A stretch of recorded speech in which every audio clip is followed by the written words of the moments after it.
Yeah, my dear friends, this is the largest military attack on a sovereign state in Europe since World War II. This is most likely a critical juncture in global history and definitely a critical juncture in European history. This might be even the end of the international system as we know it. This might be the end of the so-called Westphalian system of international relations. And of course, on an individual level, it is simply a catastrophe. It's simply a disaster. Most of all, of course, it's a disaster for Ukrainians, for people living in those wonderful cities of Kyiv or Kharkiv or Mariupol or Odessa or all the other great cities of Ukraine. But it's also a disaster for people living in Russia, for Russians, those 20, 22-year-old kids who have to fight a war in a faraway place.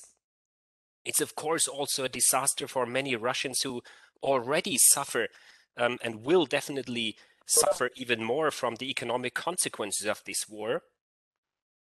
And it may even be dangerous and even be a disaster for the rest of Europe and maybe even for the rest of the world, because of the danger of this war turning into something even bigger, and it is already a big thing, and because of the economic crisis that will definitely be the consequence of this war. I will now try to talk about this war in 6 steps. I will firstly give you some historical context. So how did this conflict, this war evolve? I will then, secondly, I have to check, now it works. I will secondly then try to describe a little bit what has happened in the past weeks, in the past 2 weeks. I will then turn to the actors, who fights against whom in this war. I will then proceed with an attempt to explain this very difficult and complex and complicated situation. So why do they fight and what is this war about in essence? And as I said, this is a complicated conflict. And so I will also try to explain a little bit why this conflict is so complex, so complicated. And finally, I will try to give an answer to the simple question, what next? What next? Well, of course, I'm a political scientist, but I'm not able to see into the future, so I don't know what happens next. But I will try to give you some scenarios, likely or maybe not so likely scenarios, what might happen in the future. So let me start with some historical context first. If you have listened to what Putin has said about Ukrainian history, well, there is a lot of talk about whether there is Ukrainian history or not. Well, of course, there is a long history in Ukraine. There are Tatar states, there is the Kiev Rus, there is the Polish kingdom that, where parts of Western Ukraine was part of. There is the role of Ukraine in the Tsaristic Russia. There is the emergence of independent Ukrainian states after World War I. Several states actually, communist and not communist states. But in the end, in 1922, Ukraine was incorporated into the Soviet Union as the Ukrainian Socialist Soviet Republic in 1922. It still changed its territory. So, for example, after the Second World War, Western Ukraine was included into the Ukrainian SSR's territory. And finally, in 1954, Crimea was, made part of the Ukrainian Soviet Republic. Well, and then the Soviet Union collapsed. The independence of all the member states of the Soviet Union became, clear in 1991 when the Soviet Union collapsed. That was true for the Baltic states, that was true for Kazakhstan and the other Central Asian states. It was true for Russia itself, and it was also true for Ukraine, which became independent from the Soviet Union in 1991 after a referendum in which something like 90% of the people voted for independence. And then in 1994, in the so-called Budapest Memorandum, the sovereignty and the territorial integrity and independence of Ukraine was again reassured and guaranteed by the Americans and by the Russians.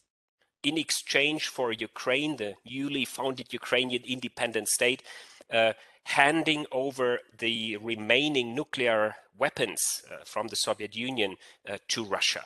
So Ukraine became a non-nuclear country, and in exchange for that, sovereignty and territorial integrity was guaranteed by the US and Russia. The next, important step here in Ukrainian history is what we know as the Orange Revolution that took place in 2004. Well, what is that? Basically, it was a presidential election. Ukraine developed into a semi-presidential political system. There were presidential elections in 2004, and the two main candidates, the pro-Russian candidate Yanukovych and the pro-Western candidate Yushchenko, they competed against each other in these presidential elections. And it's a two-round electoral system. So in the second round, these two competed against each other. And Yanukovych, the pro-Russian candidate, claimed victory for himself in a possibly flawed election. And this triggered a series of protests in many Ukrainian cities, protests of pro-Western, pro-European citizens of Ukraine. And in the end, the second round of the presidential election had to be done again, a rerun of the second round, in which then the pro-Western candidate Yushchenko won the election. But then 10 years later, or first of all, 5 years later, there was the next presidential election in which the pro-Russian candidate Yanukovych won the presidency. So Yanukovych was president when was elected president in 2010 and started negotiating an association agreement with the European Union. But then when it came to signing this agreement, supposedly after strong Russian pressure, he stopped these negotiations and did not sign the EU association agreement for Ukraine. And this again triggered demonstrations and rallies all over the country, the so-called Euromaidan. Maidan, that's the central square in the city of Kiev, the capital of Ukraine.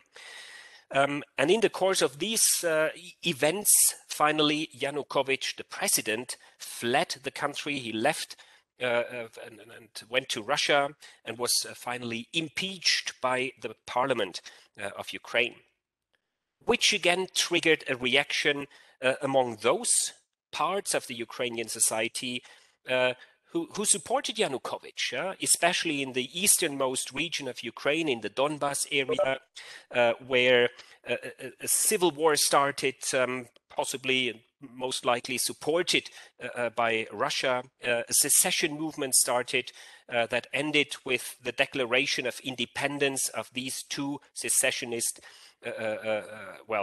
republics, the Luhansk People's Republic and Donetsk People's Republic. And also in the year 2015, we saw the annexation of the Crimean Peninsula in the southern part of Ukraine by Russia. So this is the context that finally led to what we see today, the full-scale invasion of Ukrainian territory by the Russians. So what is the situation right now? And what has happened in the past days and weeks? We know that already since March 2021, so a year ago, Russia started to assemble troops near the Ukrainian border.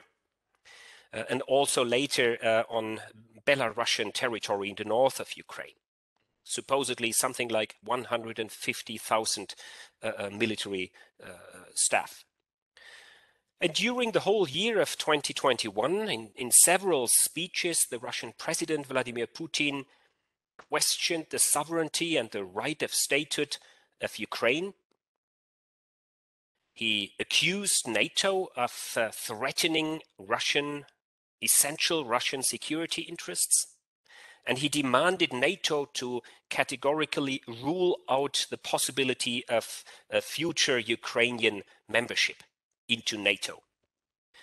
And also then he started to claim an ongoing genocide against ethnic Russians and Russian-speaking Ukrainians in the Donbas area by fascist or Nazi Ukrainians.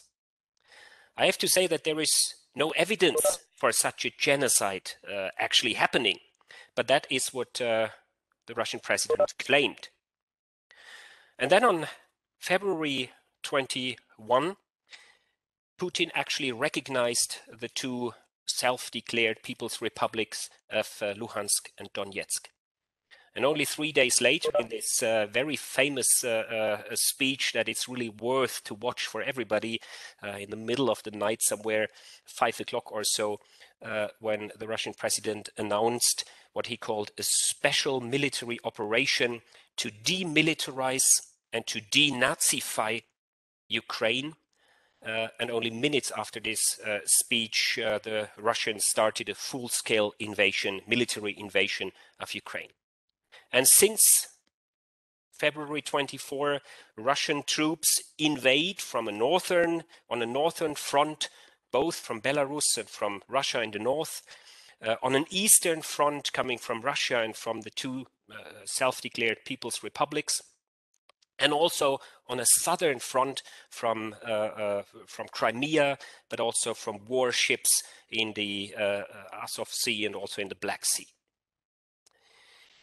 Well, right after this, the United Nations Security Council met, but it failed to issue a resolution due to the Russian veto in the Security Council, of course. And so a United Nations General Assembly meeting, a special meeting of the General Assembly of the United Nations was initiated, in which on March 2, a resolution was passed against the aggression against Ukraine. And then since March 5, we do see some diplomatic initiatives. The Israeli Prime Minister Naftali Bennett, for example, the Turkish President Erdogan, also Macron and Scholz, the German Chancellor, were involved partly, and others tried some diplomatic initiatives. Also, there is discussion directly between Russia and Ukraine. Today, we saw for the first time a high-level meeting of Ukrainian and Russian representatives. The two foreign ministers, Lavrov and Kuleba, met in Turkey to discuss issues. We don't really know what, but it's partly at least about ceasefires for humanitarian corridors in the cities, especially Mariupol and Irpin, Kiev, Kharkiv, and others. So this is the map. This is the situation today. We see there is Russian troops on the northern front, on an eastern front, on a southern front. Here in the south west, or in the south of Ukraine, you have this famous Snake Island. That was the incident just only some kilometers from the EU border, because Romania is an EU member state, only some kilometers away from Snake Island. That was this famous incident with the Ukrainian soldiers on that island, shouting this Russian warship, fuck off or something. I don't know exactly the wording where this happened. As we speak, currently, the main fighting is around Kiev, the capital, in the center and in the north. Irpin, the town north of Kiev, And then we see heavy shelling and fighting in Kharkiv, the second biggest city of Ukraine. I've just been to Kharkiv 2 years ago to meet friends, to meet colleagues of mine who work in a partner university of our university in Kharkiv. Some of them are now in Germany as refugees. Some of them, because they are male, are not allowed to leave the country and they have to fight. Imagine that. It's a professor of business administration, and now, well, this colleague of mine is trained to use a gun. That's well, for me personally, a bit difficult to imagine, but that's what happens. And then on the southern front, we see the attempt of the Russian army to unite the Donbas secessionist or self-declared republics with the territory of Crimea, and that's why we see these horrible shellings and bombings of Mariupol, the harbor at the Azov Sea. That's the situation today. We don't know how many people died in this war so far. It's very likely that it's several thousand people being killed. We don't know it because we don't have the data. The data is very weak and it depends on who you ask, and you get very different numbers. But what is very clear is that civilians are dying, soldiers are dying in the thousands. And we already know, only 2 weeks after the beginning of the war, we have more than 2 million refugees leaving Ukraine. I just mentioned my colleague and friend from Kharkiv, from our partner university. It's the largest refugee crisis in Europe since World War II. Most of those refugees go to Poland, maybe some of them eventually to Germany. Many go to Hungary, to Slovakia, the neighboring countries. Well, of course, many states all around the world, many countries, mainly Western countries, Canada, the USA, almost all European countries, Japan, Australia, New Zealand, did introduce sanctions against Russia already in 2014. Travel bans against individuals, freezing of Russian assets, the suspension of the voting rights of Russia in the Council of Europe. Those sanctions were introduced after the annexation of Crimea already. And now, in 2022, the Western countries were relatively quick in introducing relatively strong sanctions, like the blocking of the Russian central bank's foreign exchange reserves, or an end to Nord Stream 2, the big gas pipeline between somewhere near St. Petersburg and the northeast of Germany. I remember years and years of discussion about that project. Isn't it dangerous for Germany to be too dependent on Russian gas? Now it was a decision by the German Chancellor which took him I don't know how many minutes or days. Import bans, the SWIFT ban, sanctions against individuals, against Putin himself and people supporting him in the Duma, in the parliament, and rich oligarchs and so on. And those sanctions do have an impact. The ruble, the currency of Russia, collapsed. The stock market collapsed and is closed and did not reopen since then. The credit ratings for Russia were downgraded. There is probably most likely a huge inflation to come in Russia. There will be definitely a horrible economic crisis, well, due to these sanctions in Russia. So these sanctions do work. Let's now talk a little bit about who fights against whom here, and that's actually not too difficult. It's Ukraine on the one hand side against Russia, supported, or Russia together with these two self-declared republics in Luhansk and Donetsk. Well, and what do they fight for? For the Ukrainians, that's easy to answer. Well, Zelensky, the president of Ukraine, stressed that in many speeches, they fight to defend Ukrainian territory. And why do the Russians fight? Well, if you listen to the president of Russia and if you listened to the speech he gave in the early morning of February 24, it's for 6 reasons. According to Putin in his speech, when he gave the rationale behind this, special operation, how he called it, it's about preventing genocide against Russian-speaking minorities in the Donbass. It's because Russia wants to denazify Ukraine. It's about demilitarization of Ukraine. It's about guaranteeing Russian security interests. It's about preventing NATO from further steps of enlargement, eventually to Ukraine. And it's about supporting the security interests of the Luhansk and Donetsk People's Republics. Yeah, that's the argumentation that Putin gave in his speech.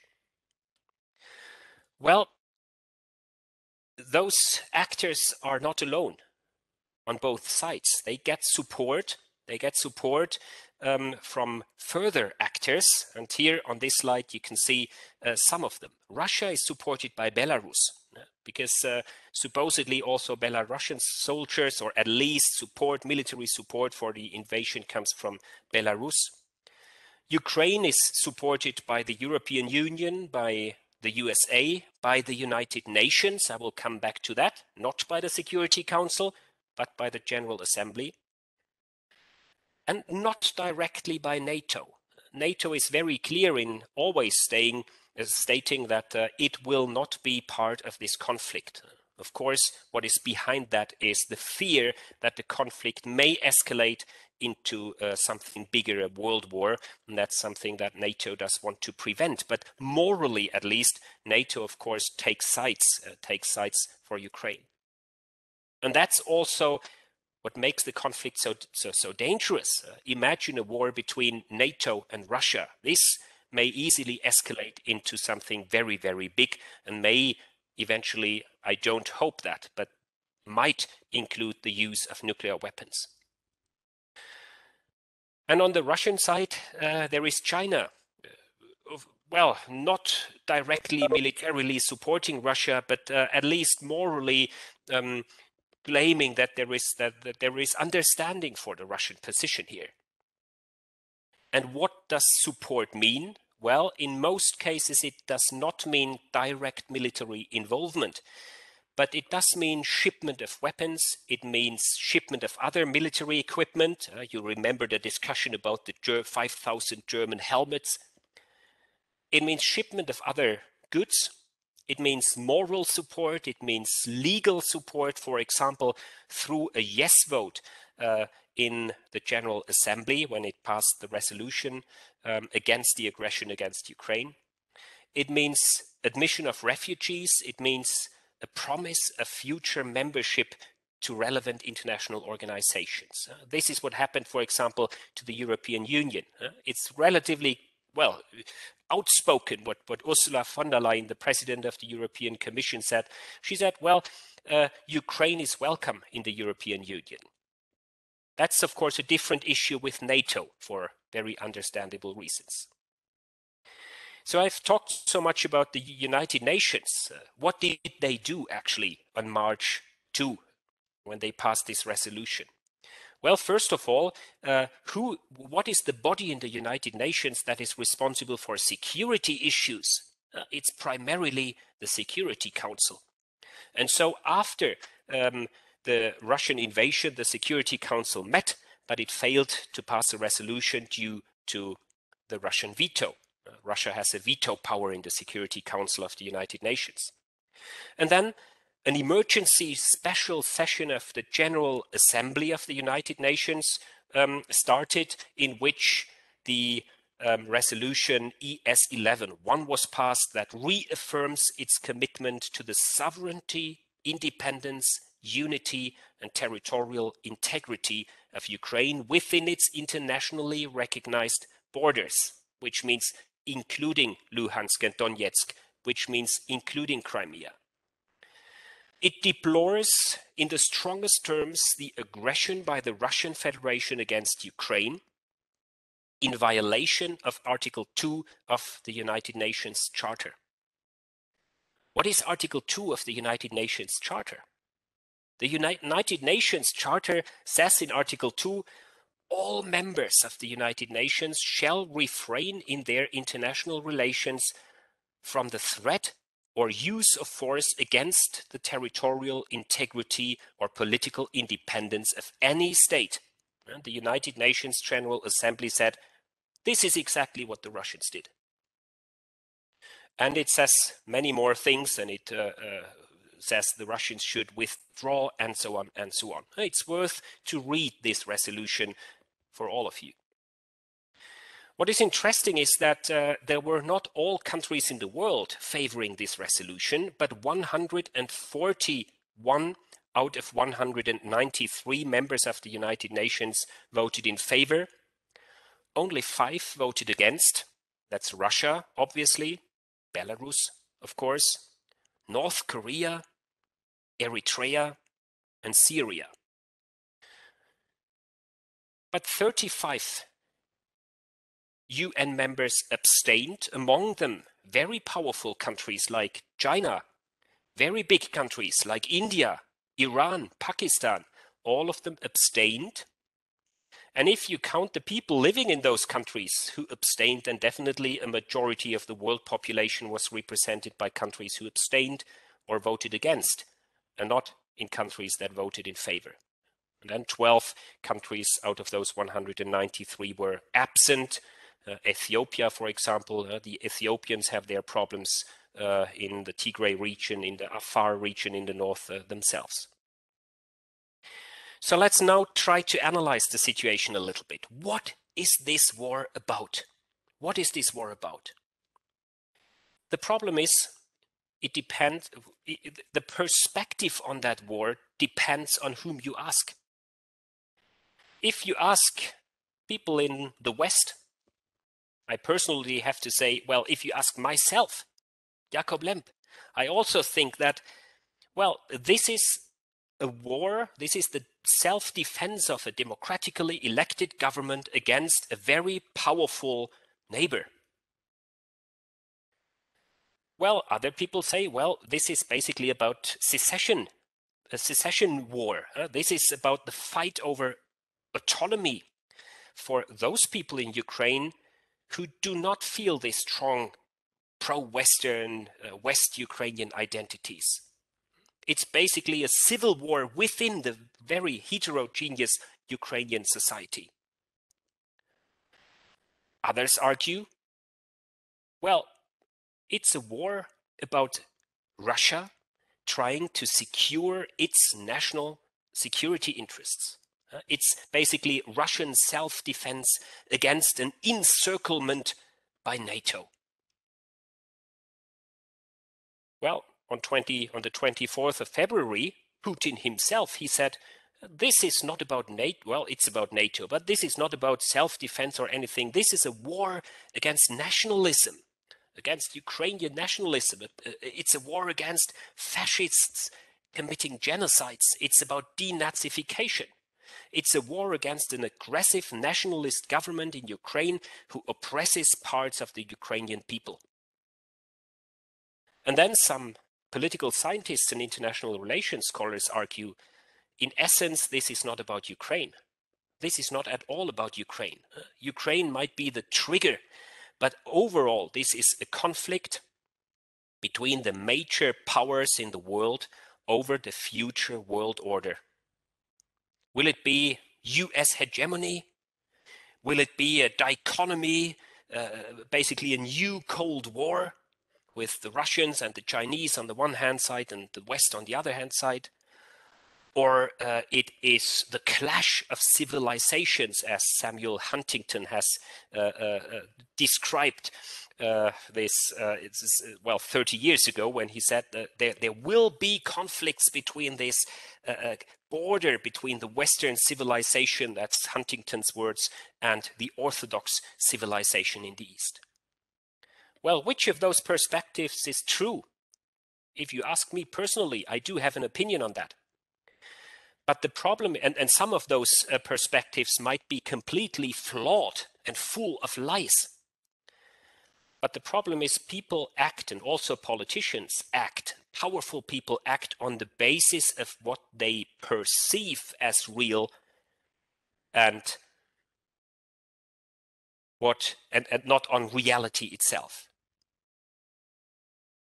Well, some others argue this is diversionary theory. This is Putin's attempt to divert attention from domestic problems back home in Russia to other things, to collect the Russians around the flag in a dangerous situation.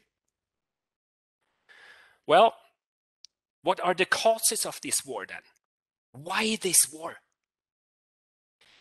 Well, political scientists argue whenever it comes to explaining wars, you need to explain wars on 3 levels. Some of the reasons for every war can be found in the brains of powerful people. Some others can be found in the societies of the nations involved, and some others can be found in the international system itself. Well, if we look for causes of this war on the individual level, we might look and try to analyze the personality of Vladimir Putin. His aim for revival of Russian grandness, his feeling of being deceived by NATO. If we look at causes of this war on the within countries, within societies, well, we could argue this war is because of the internal divisions of the Ukrainian society, which is a heterogeneous society. We could argue this war is because of the very powerful and strong friend-enemy constructions in social media in Russia and in Ukraine. It's in mass media and so on that is a factor explaining this war. And on the international level, well, we could argue this war is because of the dissent about the future world order. Or it's because of an attempt of the Russians to define its sphere of influence. Or it's because of Putin's attempt to transfer any conflict from an economic level, where Russia is weak, to a military level, where Russia is strong. It's a complicated conflict. But why is this conflict, this war, so complicated? It's complicated because it takes place on 3 levels. It's complicated because there are so many factors influencing it. And it's complicated because it has so many consequences. Let's go through these 3 questions now. Well, this conflict takes place, of course, on the individual level. The people who suffer, whose buildings are bombed. But it's also a conflict in Ukraine. It's about the integration of a heterogeneous society. It's about the secession in the Donbass. It's about the orientation of the Ukrainian government towards the West, to NATO, to EU, versus towards Russia, the East, or versus neutrality. We can argue it's not only a national conflict, it's of course a European conflict. It's a regional conflict because it's about spheres of influence in Central Europe. It's about the finalité of European order. It's about EU and NATO membership for Central and Eastern European countries, also Ukraine.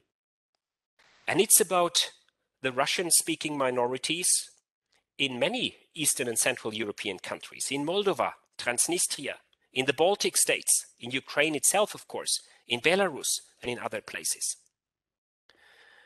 And then this conflict is obviously also, what happens? A conflict that takes place on the international level. We have talked about that. It is a global conflict too. Not yet a military global conflict, but it is a global conflict. It's a conflict about the world, the future world order, a challenge for the Westphalian world order. And there is the danger of escalation into a real world war. The conflict, this war, is so complicated because it is influenced by many factors. by the fact that Ukraine is a key country for the transit of gas and oil from Russia to the European Union. The whole discussion about Nord Stream 2, where Germany wanted to avoid Ukraine and gas transportation through Ukraine. It's the discussion about NATO and enlargement of NATO and possible accession of Ukraine. Thirdly, it's the whole debate going on in Russian society, especially in, or Putin's questioning of Ukrainian sovereignty. He said it's a state without real statehood. He said it's an integral part of Russia's own history, culture, and spiritual space. Of course, also there is the factor of heterogeneity in Ukrainian identities and societies, about language, self-identification, orientation towards whatever, south, north, east, or west. It's about religion, the question of the Ukrainian Orthodox Church. Is it independent or is it part of the Russian Orthodox Church? And finally, there is this complicated territorial history of Ukraine through the last centuries. And that's not all. On the right-hand side of this slide, you can see many, many other factors that also have to be taken into account in order to really understand what's going on in Ukraine. The personality of Putin, the question of cyber wars, nationalism, oligarchy in Russia, oligarchy in Ukraine, the Ukrainian party system itself, and so on, and so on. And thirdly, this conflict is complicated because it has so many potential consequences. It does already have the consequence of migration. Millions of Ukrainians flee the country and have left already. One consequence might be, as I said in the beginning, the end of the Westphalian world order, including the rejection of the traditional concept of statehood. That includes territorial integrity, that includes inviolability of borders, that includes territoriality. Well, one consequence might be what I call here a Cold War reloaded. So obviously Russia demonstrates here the ability and also the willingness to intervene in global affairs. The Americans also demonstrated their willingness and ability to intervene in global affairs in several occasions. Then, of course, there is the horrible threat of a nuclear war. One consequence is already and will be even worse, the economic crisis caused by the war itself, but also caused by the sanctions, a shortage in gas, inflation, less trade. The swift sanctions against Russia will cause an economic crisis in Russia, but also in Germany and other places. You see that if you have a car and you want to get some gasoline at the moment. I don't know how it is in Germany, but probably something like more than €2. And then there is the danger and possible consequence of destabilization of the whole region. What about Transnistria, Georgia, Nagorno-Karabakh, the Baltic states? But it has another consequence as well, and that is an unprecedented unity in the European Union and NATO. So what next? What will happen? I don't know. But there are 5 scenarios. It could be that Ukraine falls apart with a Russian-dominated East and a remaining trunk Ukraine. It could be that this conflict escalates into a global or regional war. It could be that after the war is before the war. The status quo ante. The Russians withdraw to the Donbas and to Crimea, and we have the situation as we had it before, with the difference of thousands of people killed. Actually, very likely is also the scenario that this will turn into a protracted conflict, an ongoing conflict, like we have one in Syria, a zone of turmoil in the center of Europe, continuing violence. But it may also be the case that Russia simply wins this war and incorporates Ukraine into its Russian sphere of influence and installs a pro-Russian, maybe puppet government in Kiev. The final slide, and then we may enter into a discussion. There are many questions that remain open also after this presentation. Those 6, for example, how will the relationship between Russia and the EU and between Russia and NATO look like in 10 years? Will there be further conflicts at the Russian-EU border? What about the Baltic states, Karelia in Finland, Kaliningrad, Belarus, the Caucasus, the Black Sea, Transnistria? Will the EU become a major player in Europe's security policy? Well, it's not so far, but it might turn into one because of this war. And what about Ukraine? Will Ukraine eventually join the European Union? Maybe. NATO? Maybe not. And of course, how strongly will the economic sanctions affect the Russian economy, but also other economies? And finally, and the most important question for international relations scholars might be, how will the future world order look like? These questions remain open. My dear friends, thank you very much for listening. I will stop sharing my presentation now, and thanks